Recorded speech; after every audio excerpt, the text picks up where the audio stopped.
Hi friends, எல்லாருக்கும் வணக்கம் and welcome back to my channel. இங்கே ஒரு இன்ஃபர்மேட்டிவ் வீடியோ தான் வந்து பார்க்க போகிறோம். என்ன அப்படின்னு பார்த்தீங்கன்னா, நிறைய சிஸ்டர்ஸ் வந்து எங்களுக்கு ஐவிஎஃப் மெடிசன்ஸ் வந்து ரொம்பவே காஸ்ட்லியாக இருக்குது, அதுக்கு ஏதாவது சொல்யூஷன் சொல்லுங்கள் அப்படின்னு கேட்டிருந்தீங்க. அந்த மெடிக்கல்ஸ் மதுரை இவங்க வந்து பார்த்தீங்கன்னா ஹோல்சேல் அண்ட் ரீட்டெயில் வந்து ஐவிஎஃப் இன்ஜெக்ஷன்ஸ் அண்ட் டேப்லெட் வந்து ப்ரொவைட் பண்ணுறாங்க. அதுவும் வந்து பார்த்தீங்கன்னா 30 to 35% வந்து டிஸ்கவுண்ட்டில் வந்து உங்களுக்கு வந்து கொடுக்குறாங்க. உங்கள் டாக்டர் உங்களுக்கு பர்டிகுலராக இந்த இன்ஜெக்ஷன் இந்த டேப்லெட் தான் வேணும் அப்படின்னு கேட்டாங்கன்னா, நீங்கள் இவங்களுக்கு இன்ஃபார்ம் பண்ணீங்க அப்படின்னா இவங்க வந்து கொரியருமே உங்களுக்கு வந்து அனுப்புகிறாங்க. நீங்கள் எந்த பிராண்ட் இன்ஜெக்ஷன் இவங்கக்கிட்ட ஆர்டர் பண்ணாலும் எந்த ஒரு குவாலிட்டியில் எந்த ஒரு சேஞ்சஸுமே இல்லாமல் உங்களுக்கு அதே இன்ஜெக்ஷன் அதே குவாலிட்டியில் உங்களுக்கு வந்து 30 to 35% டிஸ்கவுண்ட்டில் வந்து கொடுக்குறாங்க. ஊரில் இருந்தாலுமே இந்த ஸ்க்ரீனில் தெரிகிற நம்பருக்கு நீங்கள் கால் பண்ணி அவங்கக்கிட்ட இன்ஃபார்ம் பண்ணி ஆர்டர் பண்ணிட்டீங்க அப்படின்னா உங்களுக்கு வந்து அவங்க கொரியர் பண்ணிடுவாங்க. அங்கே டேரெக்டாக வீடியோக்குள்ளே போயிடலாம். Hi friends, welcome back to my channel. இன்றைக்கி நம்ம சேனலில் என்ன வீடியோ பார்க்க போகிறோம் அப்படின்னு பார்த்தீங்கன்னா, ஐவிஎஃப் ரிலேட்டடாக வந்து நிறைய கொஷின் வந்து கேட்டிருக்காங்க. அந்த கொஷின் தான் வந்து பார்க்க போகிறோம். அதில் வந்து ஃபஸ்ட்டு கொஷின் பார்க்குறதுக்கு முன்னாடி நம்ம சேனலை புதுசாக பார்க்குறீங்கன்னா மறக்காமல் சேனலை தான் சப்ஸ்கிரைப் பண்ணி வச்சுக்கோங்க. பக்கத்தில் இருக்க பெல் ஐக்கனையும் கிளிக் பண்ணி வச்சுக்கோங்க.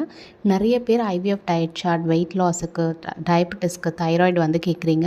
இன்ஸ்டாகிராமில் டிஎப் பண்ணுங்கள். ஜஸ்ட் 99 ருபீஸ்க்கு நம்ம டயட் சார்ட் வந்து கொடுத்துட்ருக்கோம். இப்போ வாங்க வீடியோக்குள்ளே போயிடலாம். ஃபஸ்ட்டு கொஷின் வந்து என்ன கேட்டிருக்காங்க அப்படின்னு பார்த்தீங்கன்னா, ஐவிஎஃப்பில் எவ்வளோ இன்ஜெக்ஷன்ஸ் இருக்கும் அப்படின்னு கேட்டிருந்தாங்க. ஐவிஎஃப்பில் வந்து எவ்வளோ இன்ஜெக்ஷன்ஸ் சொல்லிவிட்டு நம்மளால் அப்ராக்சிமேட்டாக சொல்ல முடியாது. பட் உங்களுக்கு வந்து ஒன்ஸ் ஐவிஎஃப் ட்ரீட்மெண்ட் ஸ்டார்ட் பண்ணதும் வந்து பார்த்திங்கன்னா ஸ்டிமுலேஷன், ஃபஸ்ட்டு எக்கு க்ரோத் ஆகிறதுக்கு வந்து இன்ஜெக்ஷன்ஸ் கொடுப்பாங்க. அது வந்து பார்த்திங்கன்னா ஒரு 10 to 15 இன்ஜெக்ஷன்ஸ் கிட்டே இருக்கும். ஒரு ட்ரிகர் இன்ஜெக்ஷன் வந்து ஃபைனலாக எக் பிக்கப்புக்கு முன்னாடி உங்களுக்கு கொடுப்பாங்க. ஸோ டோட்டலாக வந்து பார்த்திங்கன்னா ஒரு 10 to 15 இன்ஜெக்ஷன் உங்களுக்கு வந்து எக் க்ரோத்துக்காக அந்த எக் பிக்கப் டைமில் உங்களுக்கு கொடுப்பாங்க. ஒன்ஸ் எம்ப்ரியோ ட்ரான்ஸ்ஃபர் பண்ணுறதுக்கு ஸ்டார்ட் பண்ணிட்டாங்க அப்படின்னா அந்த டைம்லேயும் உங்களுக்கு வந்து பார்த்திங்கன்னா இன்ஜெக்ஷன்ஸ் இருக்கும். ஒரு நாள் வந்து 3 இன்ஜெக்ஷன் இருக்கும். நெக்ஸ்ட் டே வந்து ஒரு 2 இன்ஜெக்ஷன் இருக்கும். அல்டர்னேட்டிவ் டேஸ் வந்து உங்களுக்கு வந்து இன்ஜெக்ஷன்ஸ் வந்து ஒரு நாள் 3, இன்னொரு நாள் 2 இந்த மாதிரி வந்து மாறும். ஸோ உங்களுக்கு வந்து throughout 3 months of pregnancy வரைக்குமே உங்களுக்கு வந்து இன்ஜெக்ஷன்ஸ் வந்து இருக்கும். அதில் ப்ரொஜெஸ்ட்ரான் இன்ஜெக்ஷன்ஸ் வந்து கொடுப்பாங்க. ஸோ அந்த ப்ரொஜெஸ்ட்ரான் இன்ஜெக்ஷன் வந்து பார்த்திங்கன்னா பேபியோட க்ரோத் அண்ட் டெவலப்மெண்ட்டுக்கு வந்து இம்ப்ரூவ் பண்ணுறதுக்காக உங்களுக்கு கொடுப்பாங்க. செகண்ட் கொஷின் வந்து என்ன கேட்டிருந்தாங்கன்னா, 3rd month ஸ்டார்ட் ஆகிடுச்சு, இனிமேல் நம்ம என்ன ஃபுட் இருந்து எடுக்கணும் அப்படின்னு கேட்டிருந்தாங்க. உங்களுக்கு வந்து ஒன்ஸ் ப்ரெக்னென்சி ஸ்டார்ட் ஆகிடுச்சு டில் டெலிவரி வரைக்குமே நீங்கள் வந்து என்ன டயட் ப்ராப்பராக வந்து எடுக்கிறீங்களோ அதே தான் டெலிவரி வரைக்கும் எடுக்கணும். நீங்கள் 3rd monthக்காக வந்து ஒரு டயட்டும் 4th monthக்காக ஒரு டயட்டும் நீங்கள் ஃபாலோ பண்ணணுன்னு அவசியம் கிடையாது. ஹெல்த்தியாக என்ன சாப்பிட்டா பேபிக்கு வந்து க்ரோத் அண்ட் டெவலப்மெண்ட்டுக்கும் பிரெயின் டெவலப்மெண்ட்டுக்கும் நல்லா இருக்கும்னு யோசிச்சு நீங்கள் அதுவே வந்து டெலிவரி வரைக்கும் எடுக்கணும். இதில் வந்து ஸ்பெஷல் ஃபுட் அப்படின்னு வந்து எதுவுமே நமக்கு வந்து கிடையாது. ஸோ நீங்கள் வந்து protein rich food, iron rich food, calcium rich food, folic acid rich food நீங்கள் வந்து எடுத்துக்கலாம். ப்ரோட்டீன் வரும்போது வந்து பார்த்திங்கன்னா எக்கு, சிக்கனு, பயிர் வகைகள், கர்ட் எடுத்துக்கோங்க, பன்னீர் எடுத்துக்கோங்க, இதெல்லாம் எடுத்துக்கோங்க. கால்சியம், அயனுக்கு வந்து பார்த்திங்கன்னா கீரைகள் நிறைய எடுத்துக்கோங்க. கால்சியமுக்கு வந்து பார்த்திங்கன்னா மில்க்கும் எடுத்துக்கோங்க. அப்புறம் ராகி கஞ்சி, நீங்கள் ராகி களியும் எடுத்துக்கலாம். உங்களுக்கு செட் ஆச்சுன்னா அதையும் நீங்கள் வந்து எடுத்துக்கலாம். கர்டு இதெல்லாமே நீங்கள் எடுத்துக்கலாம்.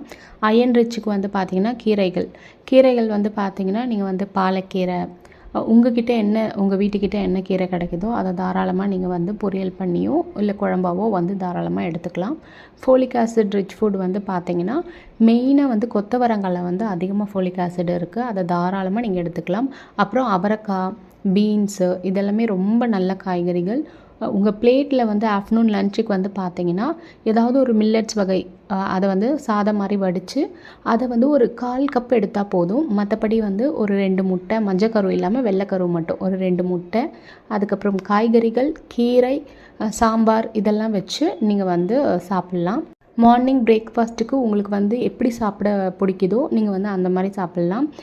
ஈஸியாக டைஜஸ்ட் ஆகிற மாதிரி வந்து ஃபுட்டு வந்து எடுத்துக்கோங்க.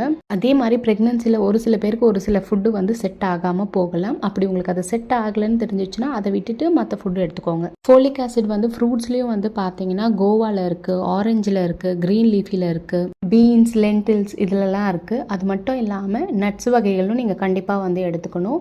ஏன்னா குழந்தையோட பிரெயின் டெவலப்மெண்ட்டுக்கு இந்த நட்ஸ் எல்லாம் ரொம்ப ஹெல்ப்ஃபுல்லாக இருக்கும். வால்நட்டு, ஆல்மண்ட்ஸு, கேஷ்யூ, பிஸ்தா, பிரேசில் நட் இந்த மாதிரி உங்கள்கிட்ட என்ன கிடைக்குதோ நீங்கள் தாராளமாக எடுத்துக்கலாம். அப்புறம் டேட்ஸ் எடுக்கலாமான்னு கேட்குறீங்க. டெய்லி 2 டேட்ஸ் தாராளமாக எடுத்துக்கலாம். 3rd மந்த்துக்கு அப்புறம் முடிஞ்ச அளவுக்கு நீங்கள் வந்து இந்த processed food, junk food, oil food, நல்லா ஃப்ரை பண்ணி தர ஃபுட்டு, அவுட் சைட் ஃபுட்டு இது எல்லாமே கொஞ்சம் அவாய்ட் பண்ணிக்கோங்க. அதே மாதிரி சரியாக வேகாத ஃபுட்ஸும் நீங்கள் வந்து எடுத்துக்காதீங்க. அதே மாதிரி சில பேர் இந்த பச்சை பயிரை முளைக்கட்டி எடுக்கிறது, தானியங்கள் எல்லாம் வந்து முளைக்கட்டி எடுத்துப்பாங்க. அதெல்லாம் வந்து ப்ரெக்னென்சியில் பண்ணக்கூடாது. ராவாக நீங்கள் எதுவுமே எடுத்துக்கூடாது. பயிர் வகைகள் எல்லாமே பாயில் பண்ணி தான் நீங்கள் வந்து எடுத்துக்கணும். நீங்கள் வந்து அதை தாளிக்கணும்னு கூட அவசியம் இல்லை. அப்படியே நீங்கள் வந்து உப்பு போட்டு வேக வச்சு சாப்பிட்லாம்.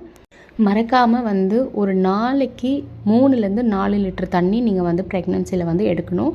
அதுதான் வந்து ரொம்ப நல்லது. குழந்தைக்கு வந்து அந்த பனிக்குடத்தில் அந்த தண்ணி வந்து கரெக்டான லெவலில் இருக்கணும்னா நீங்கள் வந்து நல்லா தண்ணி குடிக்கணும். நீங்கள் வந்து ப்ரெக்னென்சி டைமில் வந்து ஆப்பிள்லாம் வந்து நல்லா சாப்பிட்டீங்க அப்படின்னா உங்களுக்கு இந்த கான்ஸ்டிபேஷன் பிரச்சனைலாம் வந்து இருக்காது. இப்போ நான் சொன்ன இந்த டிப்ஸே நீங்கள் வந்து டெலிவரி வரைக்குமே ஃபாலோ பண்ணிக்கலாம். அதே மாதிரி இன்னொருத்தவங்க என்ன கேட்டிருந்தாங்கன்னா, ஐவிஎஃப்பில் வந்து 100% வந்து சக்ஸஸ் ரேட் வந்து கிடைக்குமா அப்படின்னு கேட்டிருந்தாங்க. ஐவிஎஃப்பில் வந்து 100% வந்து சக்ஸஸ் வந்து சொல்ல முடியாது. 50 to 65% வந்து சக்ஸஸ் ரேட் வந்து உங்களுக்கு தாராளமாக கிடைக்கும். அதே மாதிரி ஃபஸ்ட்டு ஐவிஎஃப்ஏ வந்து சக்ஸஸ் ஆகுமா அப்படின்னு கேட்டிருக்காங்க. இந்த ஃபஸ்ட்டு ஐவிஎஃப்ஏ சக்ஸஸ் ஆகுமா அப்படின்றது வந்து பார்த்தீங்கன்னா பேஸ்ட் ஆன் உங்களோட எக் குவாலிட்டி, உங்கள் ஹஸ்பண்டோட ஸ்பெர்ம் குவாலிட்டி, அதே மாதிரி உங்களோட ஹெல்த் கண்டிஷன் இதை பொறுத்து தான் வந்து பார்த்தீங்கன்னா ஃபஸ்ட் டைமே உங்களுக்கு ஐவிஎஃப் வந்து சக்ஸஸ் ஆகுமா அப்படின்றது வந்து டிசைட் ஆகும். சேம் டைம் வந்து பார்த்தீங்கன்னா ஒரு சில பேருக்கு ஃபஸ்ட் ஐவிஎஃப் சக்ஸஸ் ஆகலைன்னா கண்டிப்பாக செகண்ட் ஐவிஎஃப்பில் வந்து பார்த்தீங்கன்னா சக்ஸஸ் ஆக வாய்ப்பு இருக்குது. அண்ட் நிறைய பேர் ஐவிஎஃப் வந்து போகணும் அப்படின்னு நினைக்கிறவங்களுக்கு ஒரே ஒரு விஷயம் தான் நான் வந்து சொல்லுவேன்.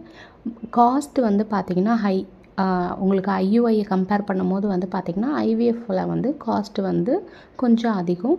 ஐயுஐயில் வந்து பார்த்திங்கன்னா உங்களுக்கு சக்ஸஸ் ரேட் வந்து 15 to 20% அப்படின்னா ஐவிஎஃப்பில் வந்து உங்களுக்கு 50 to 65% வரைக்கும் சக்ஸஸ் ரேட் வந்து இருக்குது.